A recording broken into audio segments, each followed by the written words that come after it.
Okay, so one thing about me is when I was 19, I'm not gonna rap, whatever. One thing about me is I was 19, I had a boyfriend, and one night he was being really weird. He came up to me, I was sitting on the couch watching Scandal, and he was like, yeah, starting like in the middle of a sentence, yeah, I'm finna go out to this party and hang out with my bros. And I'm like, okay, whatever, I don't really care because I like being by myself anyway. So he just kept checking in with me, which he never did, and he's like, oh yeah, I just wanna make sure you straight, you good, like, you have everything you need. And I'm like, this thing is being weird, whatever. So by the time he leaves out of the door, my spidey sense is tingling, and I'm like, it's another bitch. He got another bitch. It feels like another bitch.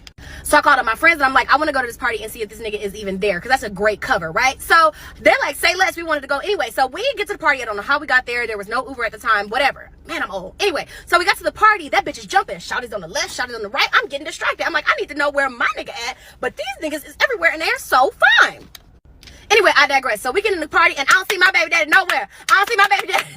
So we get in the party. I'm moving about trying to see if he's anywhere in the building. So I get to the front of the stage. This nigga is slow winding and grinding with a bitch in a red dress. So I said, oh, okay. And it wasn't like, oh, he just getting a dance from her. They obviously know each other, right? So I decided I'm going to stay in the party and peep for the rest of the time that he's there, because I want to see how he interacted with this girl. He bring her drinks. He checking on her throughout the party. I said, oh, y'all are locked in. Y'all got a thing going on. So I didn't say nothing else to him. So at the let out, he sees me and he's like, Tally. And I'm like, yeah, Tally. It's me. And he's like, how long you been here? I said, I've been here about an hour and a half or 2 hours. So he's like, oh, okay, well, I'm finna make another move with the bros. I'll see you later. No, you're finna make a move to this motherfucking car and we're gonna leave. So he's like, all right, because obviously like he realizes like he's in trouble. So we get in the car and I'm like, did you have fun? And he's like, huh? And I said, hell, you can hear. Did you have a good time? And he's like, yeah, I had a good time, whatever, trying to like, get me to stop talking about it. So I said, oh, okay, cool. Like, who's the girl in the red dress? And he's like, I don't know what you're talking about.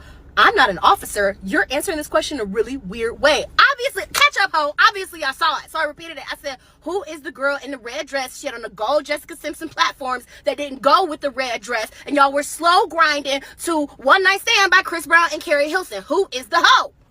So he was like, I don't know what you're talking about. I don't know no girl in no red dress. So I said, do I look fucking stupid? I said, I'm cute and I'm young, but I'm not stupid. Who is the bitch? So if you ever been to Montgomery, Alabama, you went to ASU, you know there's that weird back road off Ann Street that you can use to get back to campus. There's no lights. It's very windy, very dangerous. So he said, Tally, I'm not wearing my glasses. It's very late at night. There are no lights and I can't really see.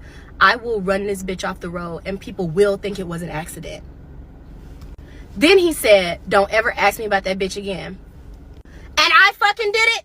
To this day, the question never left my mouth. I thought he was going to unalive me. I thought he was going to take your bitch up yonder. I thought I was going up yonder. And I didn't leave him immediately after because I was scared.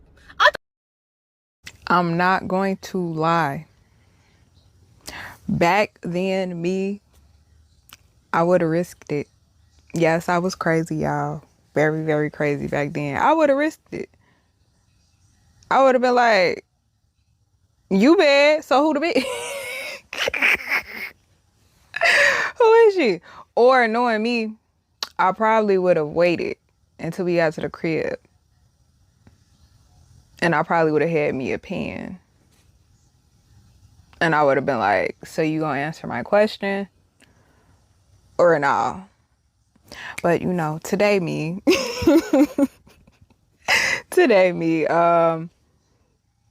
I most likely would have just left. Yeah, I would have just left because don't nobody got time for that, bro. Like, he is so toxic. He's so toxic. He one of them niggas that want their cake and want to eat it too. Like, he's so toxic for that. And the fact that you threatened that lady life, you are diabolical, sir. Like, you're diabolical. You definitely got your own room downstairs, because the way that just so effortlessly flew off your tongue, you did something like that before. You said something like that before to some girl. I just know. Ugh. I ain't gonna lie. Quick story time. I had an ex like that. I don't know what we was talking about, but he was like, "I'll run us off this bridge." And I was crazy. I was like, do it. Do it. He was like, ask that question again and I'm going to run us off this bridge. I asked the question 5 times because do it. You bad. And I low-key knew how to swim back then. So that's another reason why I was just like, You gonna drown. Because I don't think you know how to swim. Me, on the other hand, I'm going to safety. But don't, if you're watching this and you're young, early 20s, because that's when this happened to me, don't do that. That's like, these guys, they're crazy. Believe them when they say they will do something, because 9 times out of 10 they would. But me, on the other hand, back then, I didn't mind punking a nigga, because, like, do it. You bad. I know, I'm crazy. Next story, because I think she got another one. I am so sorry that I was bullshitting on making a part 2. I did not think y'all would want a part 2, but here we are. And also, I'll be working. I'm still at the place in my life where I gotta trade my time and talent for money, so I don't have to sleep outside or be hungry, and I don't want to do that either, but that's where I'm at. So sometimes part 2 ain't really gonna come as quick as you want to, and that's my bad. Whatever. First of all, that nigga is not my baby daddy. Not at all. Never. He's on like his 3rd or 4th family, and I'm not one of them. I was referencing my favorite video where she was like, I don't see my baby daddy nowhere, and then later she was like, I hope you ready to die about that dick, because I'm ready to go to war for it. Funniest thing that ever happened on the internet. Number 2, for all y'all telling me how brave y'all are, okay, She-Hulk, that y'all would have told him to do it and flip the car over, all that jazz. I'm so proud that that is the person that you are. But for me, I have lived enough life up until that point to know that when men promise you violence, you should believe them. I had already been through too much, and that was not going to be the end of my story. That would have been a Tyler Perry short film. It wouldn't even been a movie. I was not going out at 19 like that, and I believed that he was going to take me through the express checkout. I didn't need that shit. So basically, I ended up getting my get back in a very, like, you know, it wasn't really funny, but I thought it was funny way. Because when we went home, I hate to be anticlimactic, but we just went to sleep. I told you I was terrified. I didn't say anything else. I'm not afraid of saying that I was scared. We laid down. He went soundly to sleep, which was even more harrowing. And I laid awake for the rest of the night. I'm like, okay, maybe we'll talk about it tomorrow. And also, I'm factoring in, I can't see a motherfucking thing. Also, I'm factoring in the fact that he was drunk. So I'm like, okay, but we wake up, a week passes, we don't spend the night together, we don't talk about it no more, and he is running through these hoes. So I don't know if that's his way of letting me know we were never exclusive and that we ain't gonna be exclusive, or if that was his way of trying to break up with me. Either way, I had thought all through the night about how to make my exit, and turns out he was making it for me. So throughout that week, I was still hanging out around because all his friends dated my friends, and sometimes I was over to his place where his friends lived also, even when he wasn't around. So I had heard the tea, you know, that he was like fucking a bunch of bitches and girls on campus was talking about fucking him. So I'm like, you know, okay, whatever. I'm not mad. I guess we just dissolved or whatever. But one day I was over there and he knew I was over there, and he walked a bitch out of that bedroom, leading me to believe that he had just fucked her. So I said, okay, you don't care about me at all. It's okay that we're not together, but you think I'm pussy. You are disrespectful. You are disrespecting me. So I said, okay, I'm finna get my get back. Long story short, they had like an adjunct friend to the friend group named Brian. The two of them were really close, but he wasn't close with everybody, and Brian was real fine. So I said, oh, okay, I'm finna fuck me some Brian, but I need to do it in a way that he's not like, no, I never do my bro like that. You, what's wrong with you? So my ex had left for the day. I knew his schedule. I knew when he would be gone. I knew when he was coming back. So I walked by Brian's room and said, Brian, you want I was like, excuse me, Tally? I said, do you want some you want to put your P in my V? Do you want to make the beast with 2 backs? And he thought about it for like a second and a half. He was like, yes, I do. So I said, cool, I got you later. And I waited and I timed it for when I knew my ex would be coming back into the house, and I made sure it was a very loud finish. I made sure it was a dramatic Oscar-worthy performance, and I walked out right when he was walking back to his room, and it was lovely. I don't think they've spoken since. I don't think so. Not that I know of. So yay.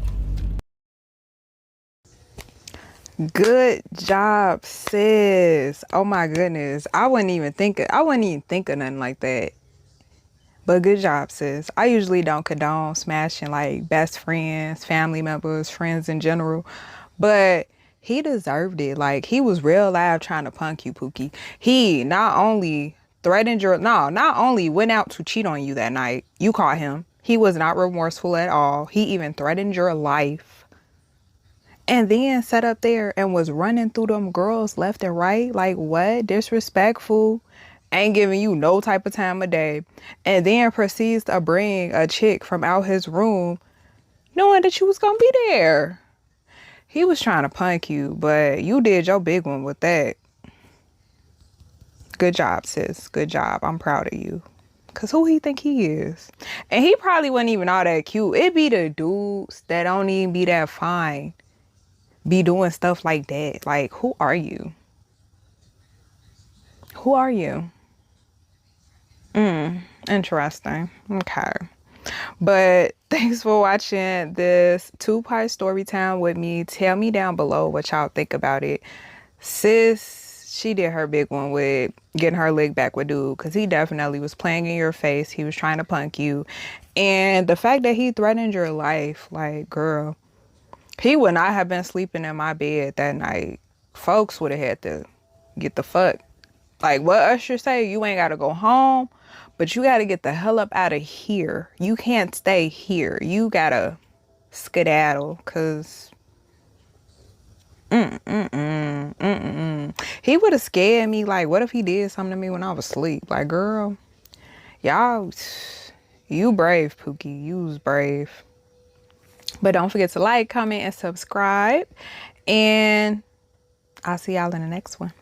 Bye, y'all.